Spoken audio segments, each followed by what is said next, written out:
Hello everyone and welcome back to Nagash, and today it's going to be my first painting tutorial, so very excited about this. I hope you guys enjoy it. What we're going to be painting is going to be a squig. As I've already mentioned, I've gone for the Gloomspite Gitz as my new army for Age of Sigmar, and we're going to paint up one of these bad little squiggies down here. And the colour we're going to go for in this video is going to be a blue squig, but the way I'm painting up this model, you could use it to paint any colour type of squig you would like to.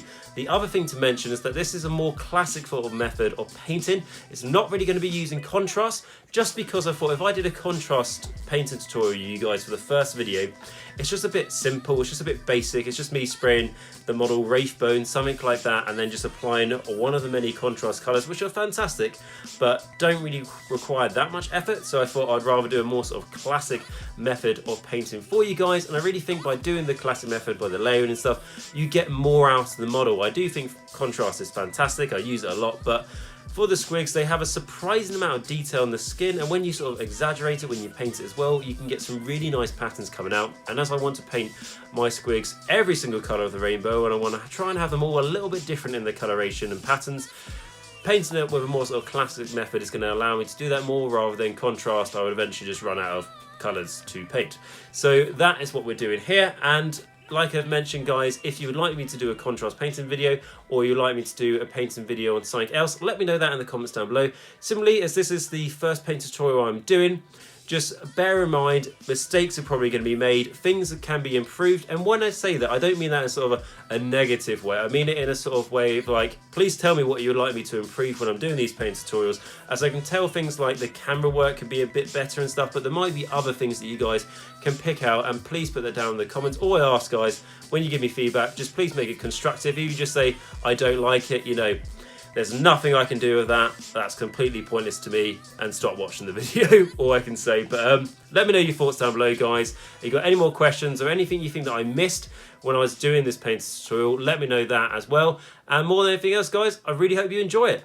So the first thing to do was to chuck away the old reliable palette from Games Workshop I've been using for all these years and crack open my new wet palette from Army Painter. Now, it doesn't mean that Army Painter sells the best wet palette, but for me, it was an easy wet palette to buy and comes with everything you need. You can make it yourself if you would like to. But I was happily surprised by how quick and easy it was to set up my Army Painter one. Then the first thing we're going to do is base the entire model with two thin coats of Thousand Suns blue. Now, the reason why I've gone for this colour is because it's a really nice bright and vibrant blue, especially for a base colour to put onto my squig, as I want this squig to be really bright and lively. And then you can be as messy as you like when you're applying this paint, as it is the first colour we're putting on. However, I do try and leave details like the mouth and other colours that will be on the model, just so I can easily identify them later on in my painting process. The next colour to apply is going to be Temple Guard Blue, and again I'm going to base the entire model with it, mainly the skin obviously, and this is going to be two thin coats again to completely cover the model, and that's what we're going to do to really create that bright colour already before we apply a wash. And then the shade we're going to use is going to be Dragoonity Nightshade, and of course you want to apply this the entirety of the skin of this model, so cover all the areas you've just painted blue. Once that's dried, we're going to go back to Temple Guard Blue, and we are going to start doing some layering. Now, as you can tell, when I am layering this model, I've been quite generous when I'm applying this colour to the model, making and exaggerating some of the raised areas. Now, the reason why I've done that is because I want to really add some depth to the recesses and the natural sort of shades you'll see on the model. The other reason why I've done it is because you'll see when the model is done, it will give this model a sort of a patterned striped appearance, where I thought it would be quite fun to create that effect on the squig's skin, especially as I said, I'll be painting a lot of squigs and I want them all to look a little bit different. Now you can see that the squig is quite bright and vibrant, but I wanted to still add some highlights. And you might be thinking, I've already used loads of light blues, how am I going to really create that extra highlighted part? Now I'm actually going to turn to white for this, so I'm going to be using White Scar, and I'm going to apply that only to the highest ridges and details of this model. So for example, mainly the face, so you've got things like the nose ridge, the sort of eyebrow ridge. Those are the types of areas you want to focus on. Also, you can see on the model that I've painted basically the boils or the spots or the moles, whatever this squig has on it, and what I've done there is I've just applied Wraithbone, and then I highlighted that dot with some White Scar while I had it out. Then just one last thing I want to go back to show the skin is going to be just painting, you'll see a couple little wounds on this model. Now how I'm going to paint that is going to be with Evil Sun Scarlet to do the red, And then to make the wounds look like they're bleeding, I'm going to apply some blood for the blood god, a fantastic paint. And now that I've got the skin done and I'm happy with it, I'm going to move on to the second biggest part of a squig, which of course is going to be its maw, its jaw, its mouth. So I'm going to start off by painting the gums. And to start with, we're going to base the gums in Screamer Pink. Now again, as I've mentioned a lot in this video, as Duncan always says, you want to do 2 thin coats to start with. It's a lot better than just doing one lumpy coat, and especially in the gums where there's a surprising amount of detail that can be easily lost if you just go straight in with one thick coat. So 2 thin coats. Once that has dried, you're going to want to cover the gums with Emperor's Children. So again, 2 thin coats and completely cover where we painted Screamer Pink. And it's basically similar to what we did when we painted the skin, where we started off that Thousand Suns blue and then we went on to Temple Guard blue just to bring up the colours, bring up that brightness before we apply that wash. And talking about a wash, you're now going to want to shade those gums with Druchii Violet. So again, just cover the entirety of the gums. Of course, being a bit more careful, make sure you don't spill it, as it could go onto the blue, and that would mean tidying up later, which is something well, none of us enjoy doing. When that has dried, the next thing we're going to want to do is reapply that Emperor's Children onto the gums, layering it up this time similar to what we did with the Temple Guard blue onto the skin after that was washed. So just paint over the highlighted areas, but you can be fairly generous with it, but you just want to make sure that you can still see those shade recesses so you have that depth. Once that has dried, we're going to highlight the gums with Fulgrim Pink. Now this is a very, very bright pink, so we're going to want to sort of like target the highlighted areas. You can see the ridges on the lips where they start to sort of bubble up, and then the edges of the gums as well. And when you're applying this, you'll find that this is what makes the gums start to pop out on the model when you're looking at it. And no matter what people say about squigs, if you don't do the gob and the jaws justice, the whole model is ruined. So you want to make sure you get this right. And then the next thing we're going to paint is going to be the teeth, and we can also paint the claws and the talons of the squig as well when we do this, because we will be using the same colours. So we're going to start off with Wraithbone, and you're going to want to base the teeth and the claws. Just be careful obviously when you're basing the teeth, like you were a bit more careful when you were applying the Screamer Pink etc. to do the gums, but the teeth are probably the smallest and thinnest thing we have done on this model so far. So just make sure that you paint that nicely without making too many mistakes. And of course, make sure to apply 2 thin coats when you're doing it. And then once that has dried, apply Agrat's Earthshade all over the teeth and the claws, as that will be their shade. Just be careful again not to get onto the pink, everything else. And then once that has dried, we are going to go back over the teeth with Wraithbone, just to bring that colour back up. And again, we're going to do that with the claws. And then after that, we are going to apply just a touch of White Scar just over it as well, just to make it brighten just a little bit more. Now, to paint the eyes of this model, which is probably the hardest part, and that's really not saying a lot, I've gone for Gitz yellow. So the reason I've gone for yellow and not red is because if I went for red, I feel like it'll get lost in the very purpley sort of pink colours we've done for the gums, and I don't want that, as I want the eyes to obviously pop out on the model. So put a light little bit of the yellow Gitz yellow onto your edge of your brush, and then obviously apply it very carefully onto the eyes. And of course, take your time here, as you don't want to make mistakes, as it can take quite a bit of time to clean up. And what I'd find is that sometimes the teeth might be in the way of the direction of your brush, so don't be afraid obviously to go at different angles for whatever eye you're painting. And now that is the complete squig painted. So we're now going to move on to the base. Now of course, paint the base however you like, however you theme your army, but in my case it's going to be a sort of a foresty, riverlands or swampy theme. And to start with, we need to base the rocks, the sand I have put onto the base of this model. So what we're going to do is I'm going to do about a 50-50 mix of Steel Legion Drab and Rhinox Hide, and we're going to be very generous when we apply this because we want to make sure it gets deep within the gravel that's on the base here. Cover the base entirely. Then once that has completely dried, and if you need to apply a couple of coats you can, but like I say, you could generally do 1 thick coat here, you know, treat yourself.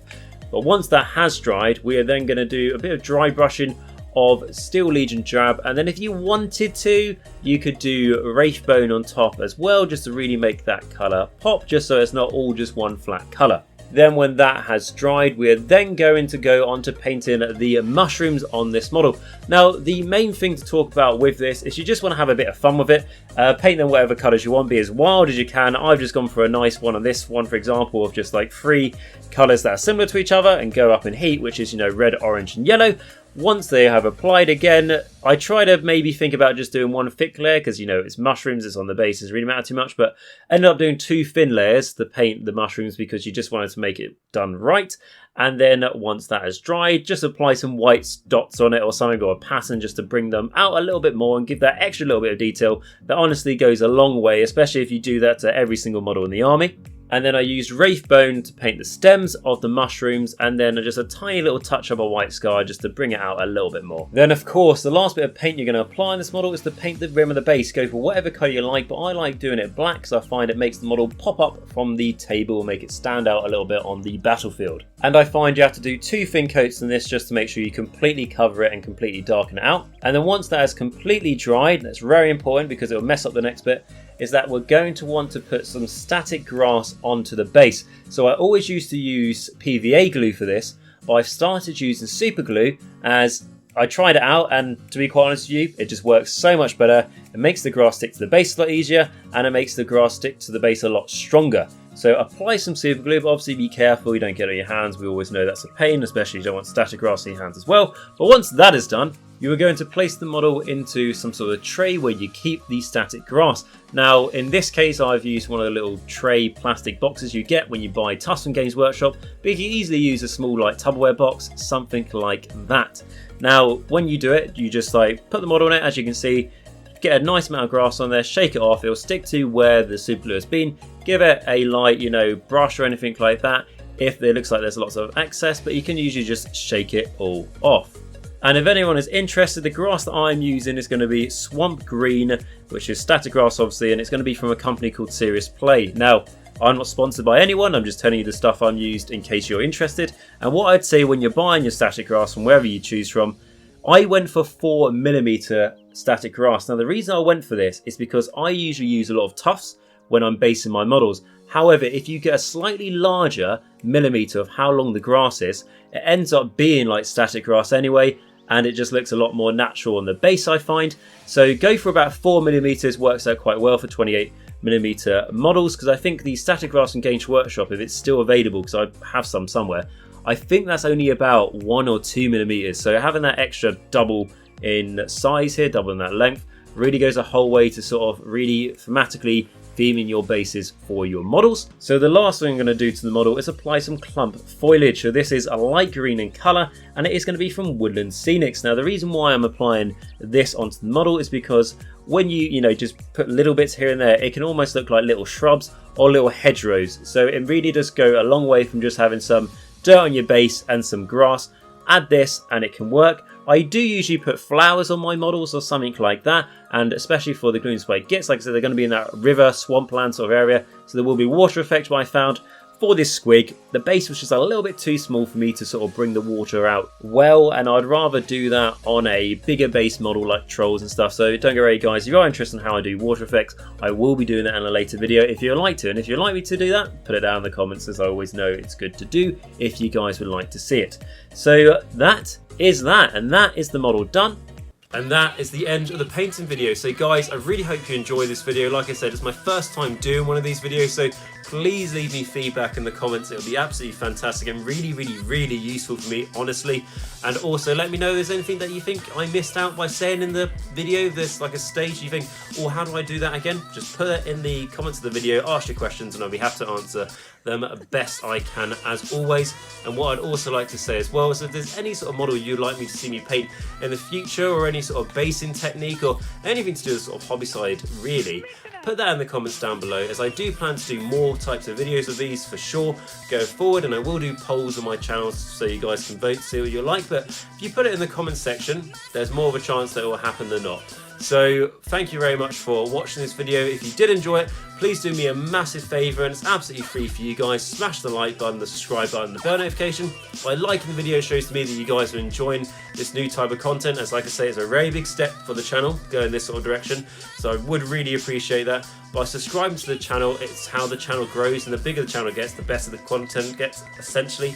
And also, if you smash that bell notification and you're enjoying these types of videos, it means you'll never miss one in the future. So it'll would massively help out. And if you feel like you know someone who enjoys this video, make sure you share it with them. If you're very big on the hobby sort of side yourself, make sure you join our Discord, where there's a link to in the description of this video, where everyone's sharing loads of painted, pictures and everything else of their armies as they're getting them up through the new year, and obviously models they've been working on for a while now. And also there's lots of talk in there about tactics, so it's a great community to be in if you'd like to join the Discord.